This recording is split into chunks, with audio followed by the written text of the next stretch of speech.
Assalamualaikum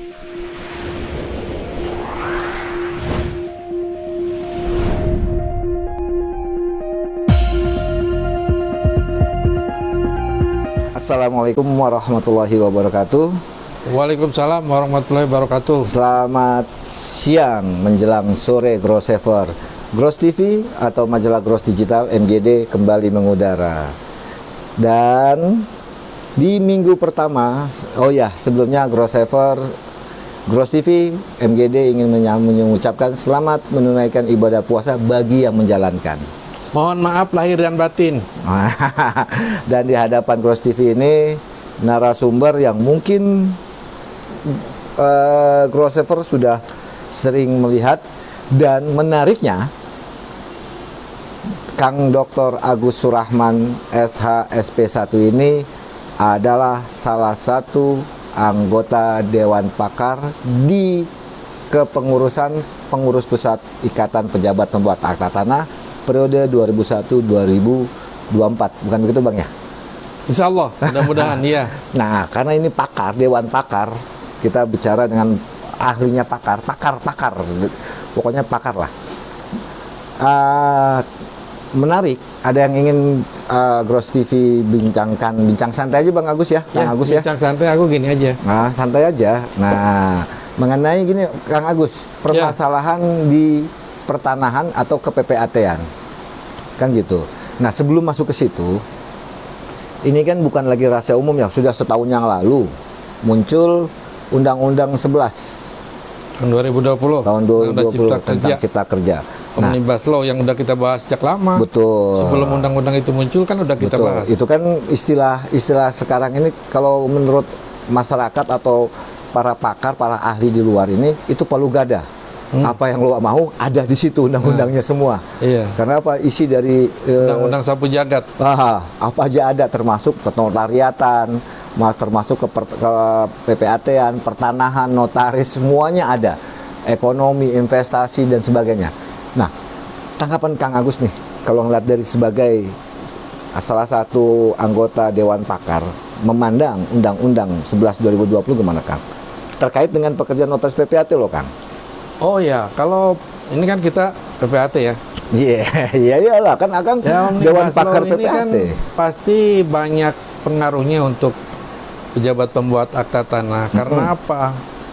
Background daripada pembuatan Undang-Undang Nomor 11 Tahun 2020 kan orientasinya kepada bisnis. Ketika bisnis berkembang, ketika investasi berkembang, baik itu foreign atau investasi ataupun domestik investasi, maka PPAT kecipratan rezeki itu udah pasti, karena banyak jual beli sawah, jual beli tanah, jual beli mungkin juga kalau yang indirect saham dan lain sebagainya, itu kan pasti notaris dapat limpahan rezekinya. PPAT dapat limpahan. PPAT, iya. Ada PPAT, pekerjaan. Ya, ada pekerjaan. Pembelian pabrik dan tanah dan lain sebagainya, itu kan nanti peralihan hak, peningkatan hak dan lain sebagainya, itu kan kaitannya dengan foreign direct investment, berarti atau direct investment atau domestic investment juga. Berarti di Undang-Undang Cipta Kerja itu banyak pekerjaan yang menyangkut pekerjaan notaris dan PPAT dong? Iya, karena ini selaras antara latar belakang diciptakannya Undang-Undang Cipta Kerja ini kan orientasinya bagaimana mengimprove bisnis, ya, mengimprove bisnis baik itu investasi asing maupun domestik investasi kan. Nah, kaitannya dengan bisnis tentu saja kan PPAT ataupun notaris, kalau investasi naik, bisnis naik, makanya kan akan keciprakan karena banyak nanti persoalan-persoalan bisnis yang akan berkaitan dengan PPAT dan notaris. Bikin PT baru kali ya? Bikin PT. Kalau foreign direct investment itu kan mereka harus bikin PT dulu di Indonesia. Ya, tapi kan ada menarik Kang kalau bicara PT, perorangan. PT perorangan. Ya kan kita sudah bahas dulu. Kalau yang perorangan itu kan kecil ya, UMKM ya, kecil ke bawah ya, mungkin modalnya 10 juta, 20 juta. Oh, ya. Itu bukan target utama ya? Bukan target utama kita lah. Dari pemerintah ya. Walaupun mungkin ada nantinya ketika mereka gaptek untuk mengakses ke Sismin Bakum, ya kan? Atau OSS, ya kita mungkin bisa juga ya membantu. Tapi justru yang kelas kakapnya ini ya, investasi Justru kan luar ini negeri. kan yang Pak Jokowi mau ini kan kelas kakapnya. Sampai sekarang kan dibikin satu kementerian investasi, Badan Koordinasi Penanaman Modal kan sekarang sudah diimprove kan, Iya, sudah iya. ditingkatkan levelnya menjadi sebuah kementerian. Ya, itu menarik. Gini, itu kan berarti menyangkut dengan reshuffle yang terjadi saat ini dong. Ya, Ada reshuffle kan dari pemerintahan Jokowi ini. Di reshuffle ada beberapa kementerian digabung. Ada beberapa kementerian muncul, kementerian baru. Apakah itu keterkaitan dengan Undang-Undang Cipta Kerja? ya udah pastilah. Globalisasi, ini kan kita globalisasi. Kita cerita dari globalisasi. Globalisasi itu tidak hanya membawa modal, teknologi ataupun SDM dari luar, tetapi juga membawa budaya dan ideologi ya, Oke. terutama dalam bidang ekonomi, yaitu mereka akan menginternasionalisasi usaha. Jadi misalnya orang Amerika bisa usaha di Indonesia, orang Indonesia bisa di Amerika, orang Inggris bisa ke Indonesia dan lain sebagainya kan. Plus bagi notaris PPAT? Ya dengan sendirinya pasti notaris PPAT akan kecipratan aktenya karena banyak transaksi jual beli. Kalau PPAT kan transaksi jual beli tanah, peralihan hak atas tanah, itu kan pasti ada. Udah jelas lah. Dengan meningkatnya ekonomi kita pasti juga akan meningkat. Bukan hanya notaris, mungkin pedagang-pedagang yang lain juga akan kebagian gitu loh. Ya, dalam artian gini Kang. Oke, investasi masuk. Berarti kan itu berhubungan dengan notaris, pembuatan PT baru. Nah, ketika dia investasi ini berbicara dengan industri, berarti kan bicara dengan PPAT, pembebasan tanah, pendirian gedung dan sebagainya. Makanya ada di istilah di Undang-Undang Cipta Kerja itu hak guna bangunan di atas HPL. Bisa menggunakan hak HPL di atasnya bisa dibuatkan akta hak guna bangunan. Berarti ke pekerjaannya PPAT. Ya PPAT lah, Kan makanya itu maksudnya mendapat keuntungan dari situ. Ya hanya itu, bukan hanya itu kan banyak. Seperti tadi dikatakan pembuatan PT perseroan terbatas. Kan orang asing mau ke sini kan harus bikin PT dulu. Kemudian nanti di sini pembebasan lahan. Nah, kaitannya nanti dengan pembebasan lahan yang sementara ini kan pembebasan lahan itu begitu ruwet ya, sehingga sering terjadi konflik ya. Bahkan mungkin konflik itu sampai hilangnya jiwa manusia ya. Betul. Karena untuk mencari lahan itu susah sekali, kemudian mafia-mafia tanah, makelar-makelar tanah kan itu berfungsi di situ. Ya kan, kemudian menjual tanah dengan harga yang mahal, tapi membeli tanah dari petani mungkin misalkan dari masyarakat dengan harga murah. Nah, makanya sekarang ada satu gagasan yang disebut dengan land banking atau bank tanah. Nah, sebelum masuk ke land banking, Bang, kalau dari kacamata Kang Agus nih sebagai pakar, Dewan Pakar di PPIPAT, di PPAT, permasalahan yang tadi Kang Agus bilang ini, itu kan bukan baru kali ini terjadi. Mungkin sudah lama, sejak dulu juga ada yang namanya oknum. Oknum yang bekerja sama dengan mafia tanah yang mengakibatkan merugikan masyarakat. Bukan hanya masyarakat menengah ke atas, tapi masyarakat menengah ke bawah. Termasuk juga tadi ada permasalahan di pembebasan tanah. Itu kan kalau bukan makelar, mafia tanah yang bermain kan tidak mungkin terjadi. Angka dari negara misalnya untuk pembebasan 5 juta. Tiba-tiba sampai ke masyarakat cuma 250.000. Nah, itu kan oknum, Kang. Nah, dari kacamata Kang Agus itu bagaimana Ya permasalahan tersebut? kalau persoalan oknum ya, oknum itu dimanapun ada ya. Betul. Bukan hanya di BPN, bukan hanya di notaris, bukan hanya di PPAT, bukan hanya di semua lini itu ada. Cuman kan persoalannya bagaimana sekarang kita satu persatu nih. Dengan adanya land banking ini kan kita diharapkan pengadaan tanah itu akan terorganisasi dengan baik ya. Terorganisasi dengan baik. Terorganisir.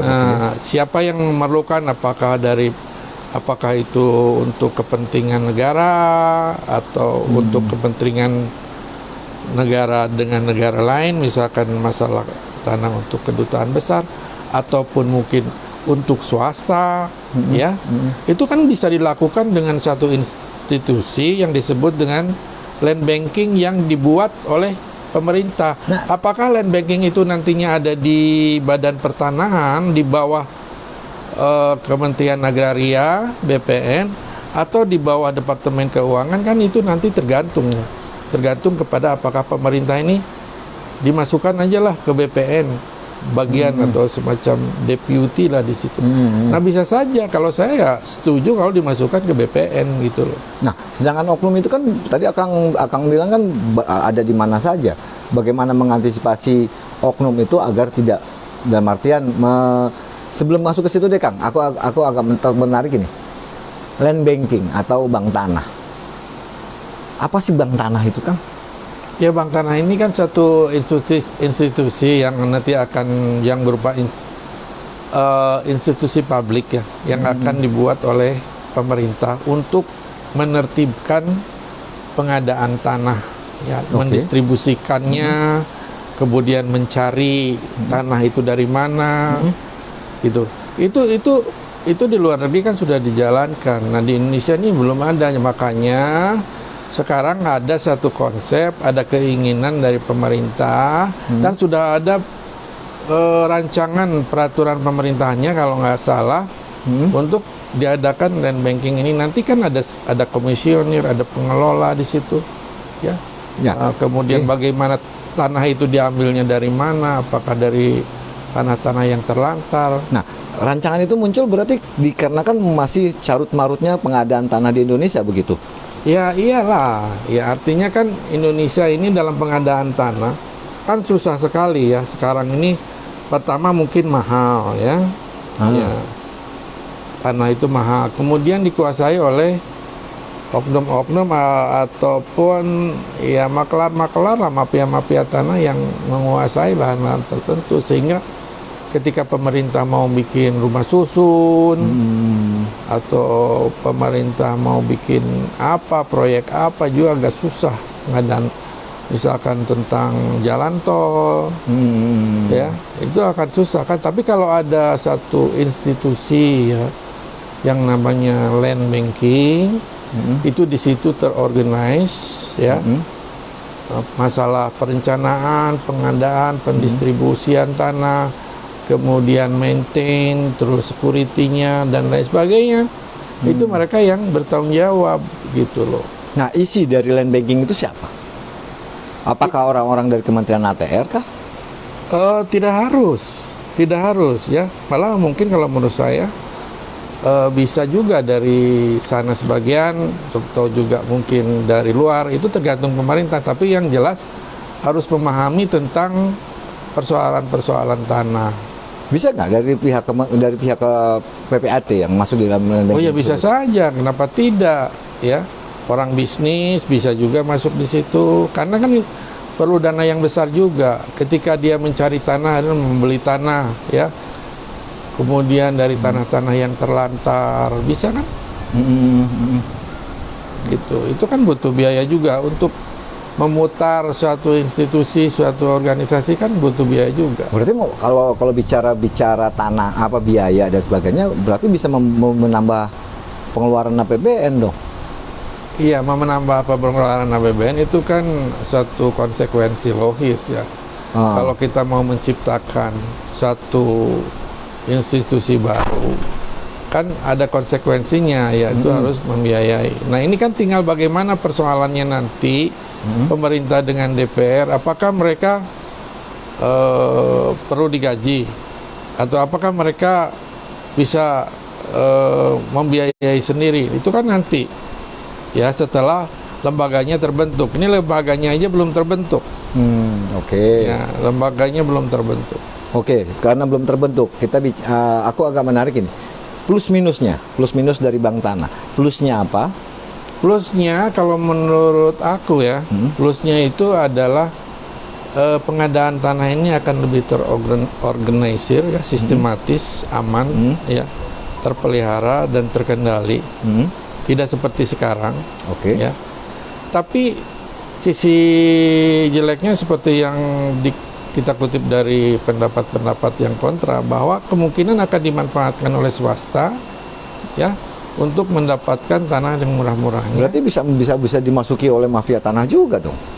Ya justru itulah pengaturannya harus jelas gitu loh. Kalau menurut saya tidak boleh bank tanah itu hanya sekedar tidak untuk kepentingan swasta, dia tidak boleh non profit, harus ada profit walaupun profitnya itu terkendali kan. Kalau sekarang kan tidak terkendali, orang jual tanah sesuka-suka dia kan. Ya, makanya ada oknum. Oknum ya. Dan ada tanda petik permenan. Harga tanah 15 juta dilaporin hanya 1 juta. Nah, itu kan kemudian dibeli dengan uang muka dulu. Misalkan dari masyarakat 500 juta, dia kasih 250 juta dulu. Disekolahin. Bikin surat kuasa menjual. Disekolahin. Nah, atau disekolahin. Nah itu hal yang seperti itu kan mungkin dengan bank tanah ini, itu maksudnya adalah mengorganize, menertibkan ya pengadaan tanah. Nah, masyarakat Indonesia kan masih banyak yang awam Bang tentang perbankan. Contoh di daerah-daerah, kalau di perkotaan oke lah, banyak yang sudah punya tabungan, bahkan punya rekening, punya ATM. Yang di daerah nabungnya masih di bawah bantal Bang, Kang. Ada yang di bambu. Ya mungkin itu berapa persen lah. Di dalam artian kan masyarakat Indonesia. Nah, ini kan bukan nabung uang ya. Ini kan institusi publik yang melayani pengadaan tanah, mencari tanah. Ya, apakah dia beli, sewa atau apapun ya, berdasarkan keputusan atau tanah-tanah terlantar dan lain sebagainya. Itu ditampung nanti ketika ada orang yang membutuhkan. Nih masyarakat nih butuh untuk affordable housing, misalnya untuk perumahan yang murah, ya kan, yang terjangkau. Nah, mereka menyediakan, ya, itu. Berarti memang fungsi di bank tanah itu diarahkan ke sana. Iya, betul. Jadi pengadaan tanah ini akan lebih tertib dan terorganisasi. Berarti perlu sebelum itu kan baru masih rancangan. Apakah itu dalam bentuk undang-undang atau bentuk permen kan atau undang-undangnya ada di dalam Omnibus, di dalam Cipta Kerja nomor 11 tahun 2020. Kemudian nanti diinstruksikan di dalam peraturan pemerintah, dan rancangan peraturan pemerintahannya sudah ada. Berarti harus disosialisasikan dulu dong, Bang. Ya, iya tuh mah harus. Itu kan kalau jangan sampai nanti masyarakat gagap, kaget. Waduh, apa nih?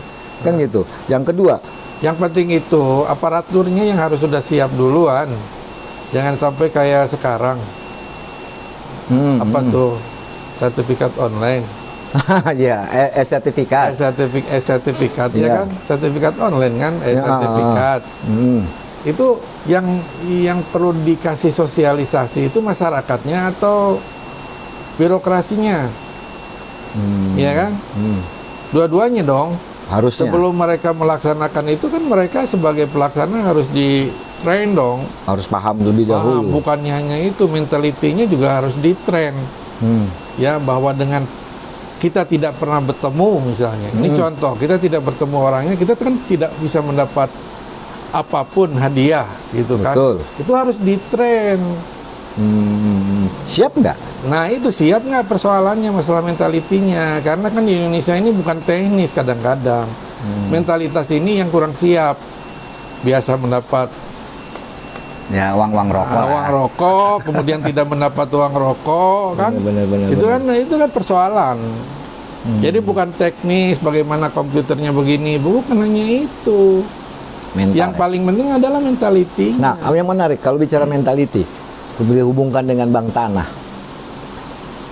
Apa yang harus dilakukan pemerintah dari Abang nih sebagai pakar di PP IPAT, Dewan Pakar PP IPAT, agar tanda petik untuk meminimalisir oknum maklar masuk ke bidang bank tanah tersebut? Apa yang harus Ya itu kan nanti ada regulasinya, yang boleh siapa yang boleh menjadi, kan di situ mungkin ada komisioner, ada juga pengelola ya, dan lain-lain, ada staf-stafnya juga kan. Nah itu kan harus diseleksi, ya. Jadi jangan sampai ya orang yang Test and profit mungkin? Test and profit? Ya itulah, itu. Ya kalau seandainya dibentuk bank tanah kemudian masuk para mafia tanah dan oknum, sama aja Ya, Kang. sama Yang rugi aja. kan berarti masyarakat juga. Ya itulah makanya Malah kan, mereka lebih terlindungi karena ada undang-undang atau peraturan pemerintah. itu kan masalah mentality, saya bilang tadi. Masalah mentality. Mentalitinya harus dikawal dengan ketat. Ya. Kan pengawasan berjenjang, misalkan staf diawasi kasubsi diawasi kasih diawasi kepala kantor diawasi ini, kemudian ada inspektorat, itu kan harus berfungsi. Kalau nggak berfungsi kan susah. Peran dari PPAT apa di bank tanah tersebut? Nah, bank PPAT ya juga bank PPAT di bank tanah kan masih tetap, misalkan mereka mau ngoper alih, misalkan mau menjual tanah untuk swasta, ya kan, memberikan tanah kan harus ada biayanya. Kalau menurut saya ya nggak boleh non profit begitu saja, karena minimal ada penghasilan negara bukan pajak masuk ke sana. Pasti. Ada PNBP, ya. Pasti.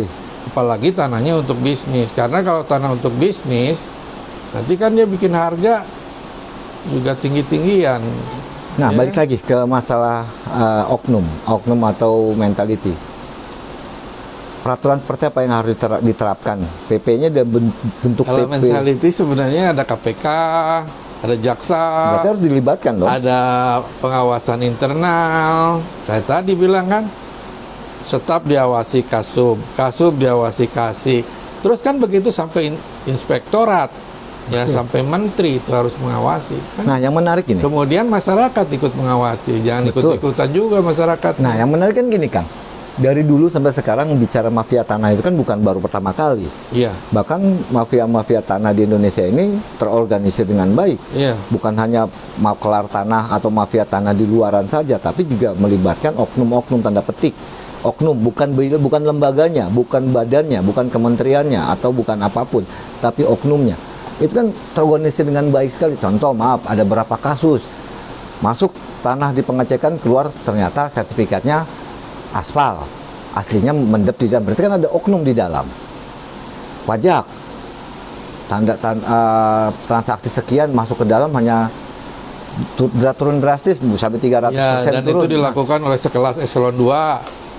Nah, itu Iya kan? bagaimana dong untuk pengawasannya agar dalam Ya, artian pengawasan internalnya nggak jalan. Pengawasan internalnya nggak jalan, inspektoratnya kemana? Masa harus selalu sama KPK? Kan pertama-tama bemper terdepan itu kan mereka. Ya, mereka dibentuk sebagai inspektorat itu kan untuk mengawasi. iya. Apakah para birokrat itu sudah baik atau enggak? Sudah ada putus hukuman mengenai disiplin pegawai negeri, kan sudah ada itu semua, udah ada aturannya. Ya, apakah itu ditegur lisan, tertulis, dimutasi atau diturunkan jabatannya. Tapi kan itu tidak berlaku efektif ternyata, kan sampai sekarang masih banyak mafia tanah berkeliaran. Iya. Bahkan kalau kita tarik benang merahnya, akibatnya apa? Pekerjaan PPAT yang tersangkut paut. Iya. Nah, akhirnya dianggap satu turut serta, ya kan? Menjadi Makanya, bagian. Jadi PPAT juga harus kita berhati-hatilah. Nah, peran organisasi bagaimana dengan adanya mafia Iya. tanah ini? Kalau PPAT peran organisasinya baru aja dibentuk organisasi. Ya, dalam artian kan ini masih baru, Kang. Masih baru. Jadi apa langkah untuk Ya itulah mengantisipasi? pelatihan-pelatihan itu bukan hanya sekedar pelatihan teknis, ya, tapi itu pelatihan mentality juga harus, ya. Karena itu yang penting, seteknis sebagai apapun, kalau mentality rusak. Dulu di zaman jalan tol yang masih di sini bayar, di sini bayar, kan di sini ambil kasir, di sini bayar. Dua-duanya kan bisa berkolaborasi tuh. Iya, akhirnya terjadi juga korupsi. Iya, Kan iya. bisa terjadi walaupun teknologi itu kan bikinan manusia. Iya, Kalau iya. manusianya tidak amanah ya tetap saja susah.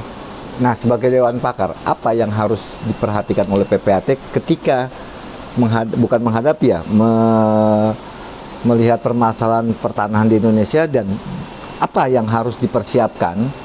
Nah, kaitannya dengan bank tanah, Ya, kita harus diikut atau dilibatkan dalam pembuatan aturannya, ya, regulasinya. sebentar Guru Sever, masuk aja. Ya, lanjut. Apa Sampai yang di mana tadi? perlu yang diperhatikan oleh PPAT? Dalam artian, Abang Ya, sebagai Dewan PPAT Pakar nih. sebagai sebuah organisasi harus terlibat dalam pembuatan peraturan. Kedua, harus memberikan masukan-masukan.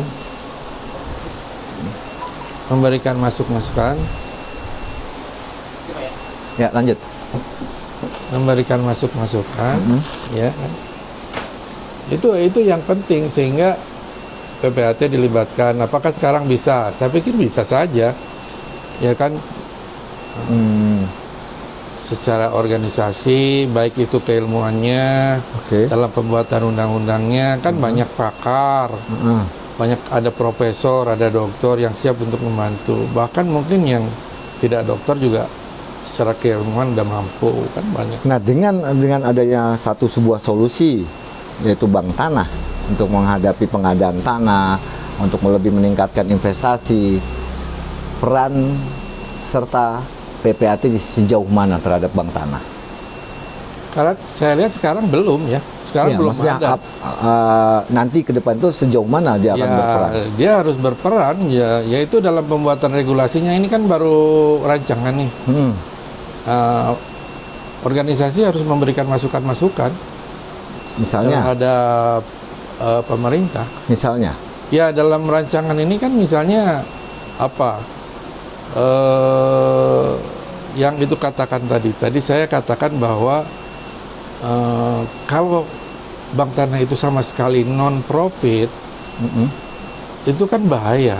Artinya orang bisa mendapatkan itu tanpa imbalan sedikit pun.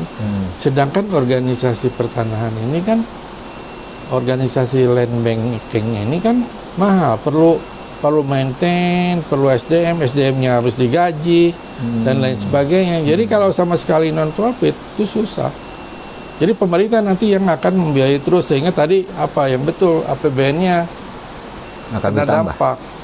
Mau Ya, tidak mau artinya ditambah. Makanya boleh misalkan non profit, tapi ada PNBP yang cukup untuk pemerintah sehingga bisa dikembalikan untuk menggerakkan organisasi land banking ini. Berarti perlu pengalihan.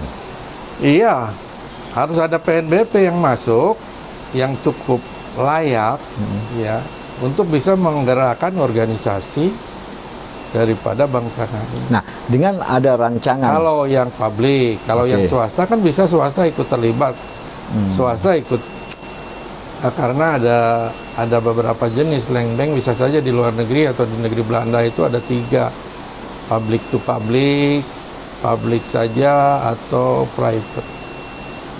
Nah, ini kita kan harus terlibat dalam diskusi-diskusi mengenai land banking ini. Organisasi harus aktif, ya, harus aktif. ini merupakan angin segar bukan untuk PPAT?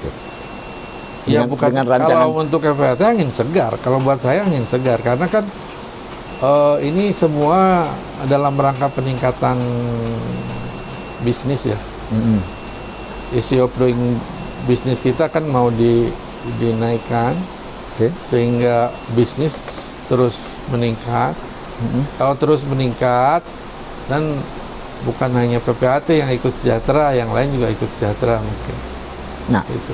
kalau memang land banking ini, rancangan land banking ini kemudian disosialisasikan atau direalisasikan menjadi sebuah land banking dengan adanya peraturan pemerintah atau apapun ya namanya nanti ke depan, apakah ini bisa mengikis mafia tanah yang ada di Indonesia? Kalau mengikis 100% nggak ada ya, tapi mungkin mengurangi, mengurangi ya. Kalau sama dengan kejahatan, apakah kejahatan bisa dikikis? Nggak mungkin, karena kejahatan sendiri itu sudah mulai ada sejak dunia ini lahir, sejak Adam dan Hawa lahir. Tapi minimalisir. Nah, meminimalisir bagaimana supaya kegiatan-kegiatan itu semakin berkurang gitu, terutama di dalam pengadaan tanah.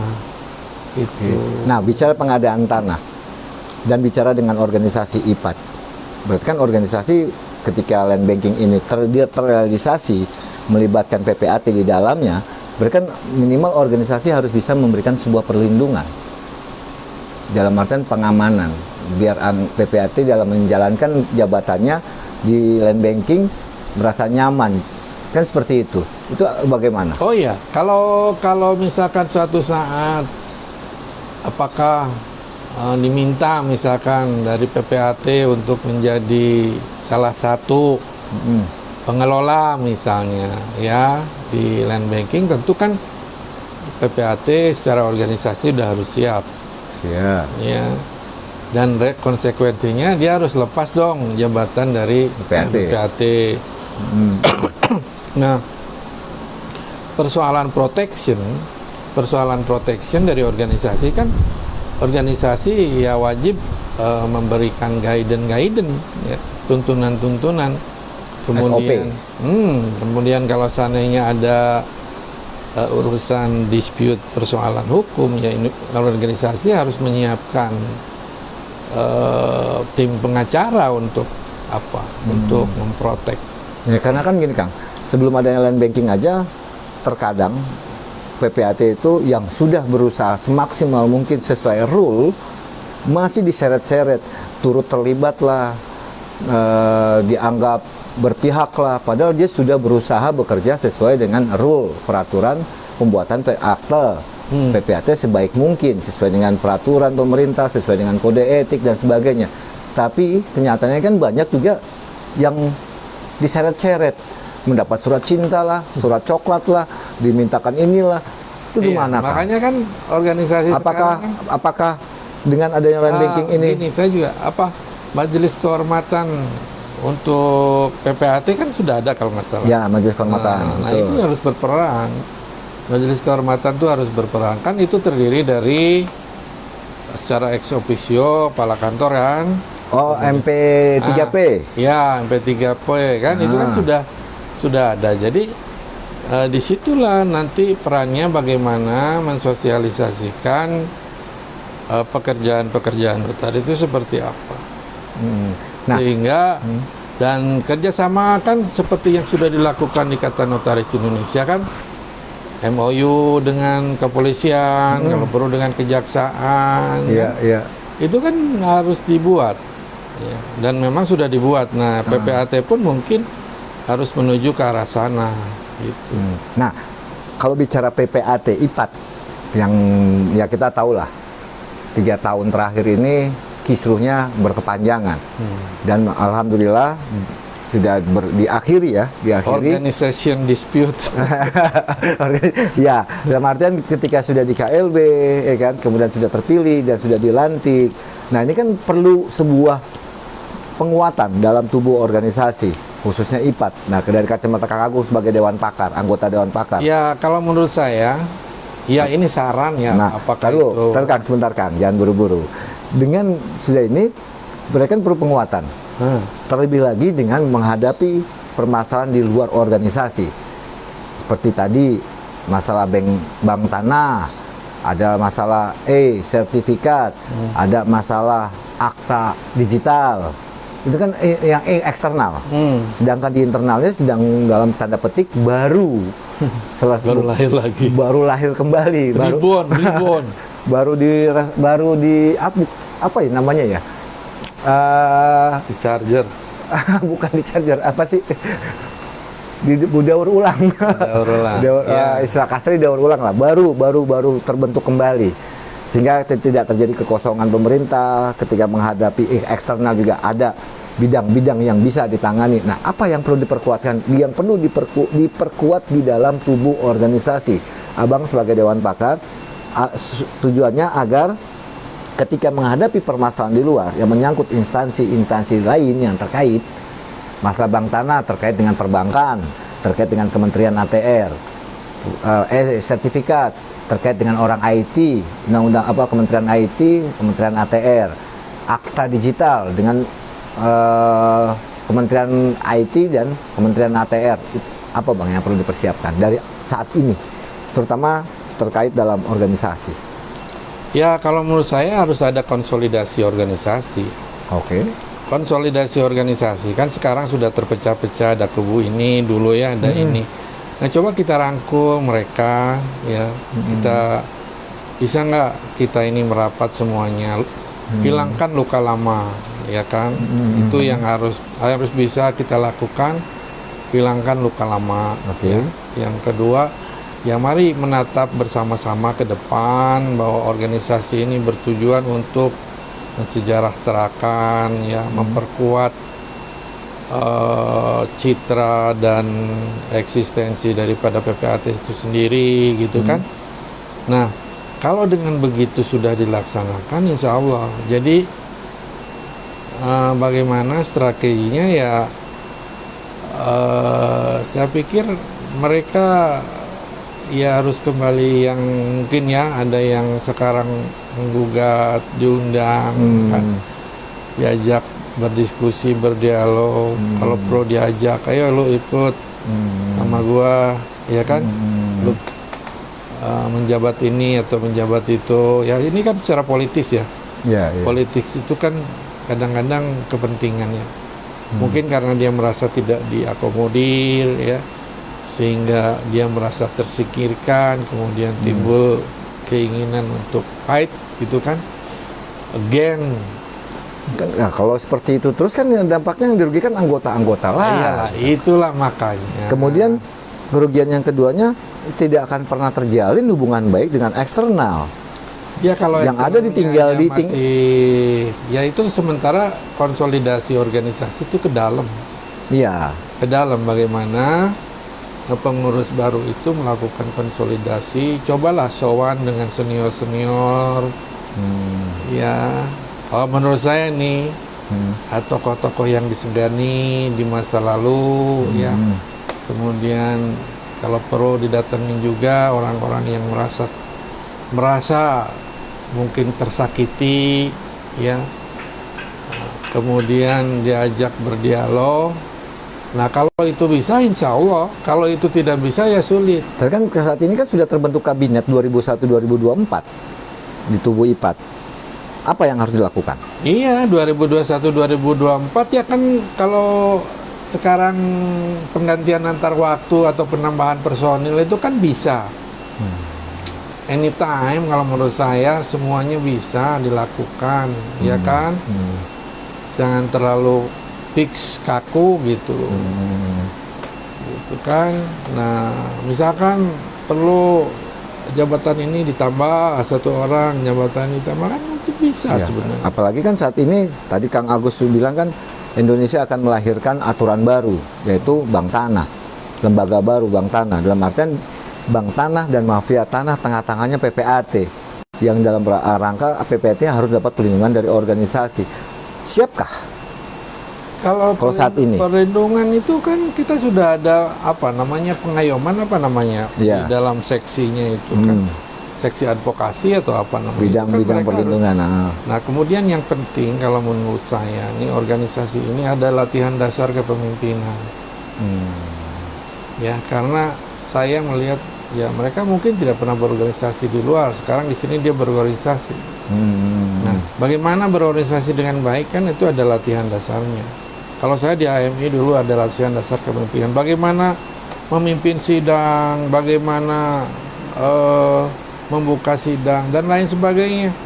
Bagaimana persidangan pleno, segala macam lah dibahas di situ. Nah, ini mungkin perlu untuk teman-teman yang baru. Kalau saya kan sebentar lagi juga pensiun nih. Untuk yang baru-baru, yang suatu saat mungkin mereka akan menjadi pemimpin, ya, menjadi ketua umum dan lain sebagainya. Dididik bukan hanya teknis keterampilan PPAT loh, kalau menurut saya. Mentalitinya juga, latihan dasar kepemimpinan atau latihan dasar berorganisasi, kan ada step 1, step 2, step 3-nya. Gitu loh. Tapi apakah perlu digolkan lebih dahulu sebagai sebuah untuk nilai tawar yang lebih tinggi di eksternal, yaitu undang-undang PPAT? Ya kan saya sering ngomong, undang-undang PPAT kok nggak pernah terbentuk. Apakah BPN kesulitan? Ya dibantulah sama IPAT kalau memang begitu. Tergantung nawaitunya kan. Ada dua pendapat kan. Nawaitunya satu digabung dengan ini, satu dipisah kan. Nah kalau sekarang mau dipisah ya harus ada dong Undang-undangnya. Nah, apakah BPN kesulitan? Itu dibantu. Gitu. Karena saya melihat BPN agak kesulitan Oke. untuk membuat satu undang-undang, mungkin melobi Dewan agak sulit. Ya. Dampaknya dengan banyaknya mafia tanah yang terorganisir melibatkan oknum dan rencana untuk dikeluarkannya lembaga bank tanah. Dari kacamata Kang Agus, kalau kondisi organisasi masih seperti ini, siapkah untuk terlibat di Ya, dalam? siap nggak siap harus siap karena walaupun ya istilahnya tidak ada IPAT pun mereka akan mengeluarkan undang-undang itu. Misalnya IPAT pun sampai bubar, misal nih cerita bubar, ya mereka pemerintah akan tetap membuat bank tanah. Tapi kan PPAT-nya artinya tidak ada perlindungan dari organisasi dong, jadinya begitu. Iya, ya resikonya seperti itu. Apa yang harus dipikirkan ke depan dengan kondisi seperti ini? Ya, saya bilang tadi konsolidasi organisasi, ya kan? Kalau perlindungan secara umum kan sudah ada hukum ya, hukum itu berlaku kan untuk semua, tidak ada untuk ini. Tapi IPAT juga ada perlindungan hukumnya, itu udah pasti. Nah, dengan munculnya Undang-Undang Cipta Kerja, kemudian terjadinya reshuffle, kemudian ada tanda petik permasalahan yang dari zaman bahala sampai sekarang tetap ada, mafia tanah terorganisir, bahkan melibatkan banyak oknum. Kemudian sekarang akan muncul lagi lembaga baru, ada rancangan masalah bank tanah, kan gitu. Nah, langkah strategis apa yang harus diambil saat ini? Selain konsolidasi. PPIPAT harus mengadakan rapat kerja ya, semua. Ya, termasuk mungkin Dewan Pakar dan lain sebagainya. Bagaimana mengatur strategi, membuat suatu blueprint yang tidak hanya berlaku sampai tahun 2024. IPAT ini mau dibawa kemana gitu? Mau dibawa kemana? Iya, mau dibawa kemana? Iya. Anggaran dasar anggaran rumah tangga harus kita cek dan dicek lagi, apakah ada yang harus diubah atau tidak, atau harus diperbarui atau dikurangi, kan itu. Jadi memang harus banyak kerja. Merupakan, tadi kan kalau Kang Agus bilang ya Individu-individu pertumbuhan ekonominya. Oke. Ya, terlepas dari apakah dia ada organisasinya atau tidak. Tidak ada organisasi pun PPAT kan bisa berjalan. Iya, iyalah. Tidak harus ada organisasi. Tapi kan untuk perlindungan dan sebagainya kan akan berjuang sendiri-sendiri. Masalah proteksinya ya berjuang sendiri-sendiri. Ya makanya sekarang juga pada umumnya kan berjuang sendiri-sendiri. Ya, karena kondisi organisasi saat ini kan sedang tanda petik tadi kisru. Nah, dengan sudah terbentuknya sudah mulai terbentuknya organisasi dan kabinet baru ini kan ada harapan baru bagi anggota untuk ke depan, terlebih lagi dengan munculnya rencana-rencana pemerintah dalam mewujudkan Undang-Undang Cipta Kerja, dalam artian untuk memerangi mafia tanah dengan adanya rancangan bank tanah, kan seperti itu. Bagaimana, Kang? Iya, saya kembali kepada kita harus konsolidasi, menyatukan kembali yang sudah tercerai. Ya. Tanpa itu nggak bisa. Membiarkan mereka tercerai-berai tanpa kendali ya. Perbedaan itu boleh. Betul. Itu harus, karena perbedaan itu akan membuat orang berkemajuan ya. Organisasi berkemajuan. Tapi perbedaan yang destruktif, perbedaan yang menghancurkan akan membuat organisasi itu mati perlahan-lahan. Maksudnya terus ada gugatan gimana mau kerja, ngurusin gugatan aja terus. Berarti Ya, pola pikirnya harus dirubah dong, mindsetnya. Iya, harus move on. Berarti Terus yang dipikirkan ini bagaimana PPAT ke depan, Iya. pekerjaan PPAT ke depan, Iya. menghadapi tadi Undang-Undang Cipta Kerja dengan adanya reshuffle, ada kementerian baru, ada pergabungan kementerian, bahkan ada rancangan bank tanah, seperti itu kah? Iya. Iya, memang harus itu. Saya udah bilang dari tadi bahwa itu memang harus konsolidasi. Mempersatukan kembali yang sudah bercerai-berai. Bagaimana caranya? Ya, ayo kita pikirkan sama-sama, gitu loh. Ayo kita pikirkan sama-sama. Bukan dipikirkan oleh ketua umum aja, tapi ayo kita pikirkan sama-sama bagaimana caranya. Kalau Kang Agus lihat, organisasi sudah diakui belum oleh eksternal?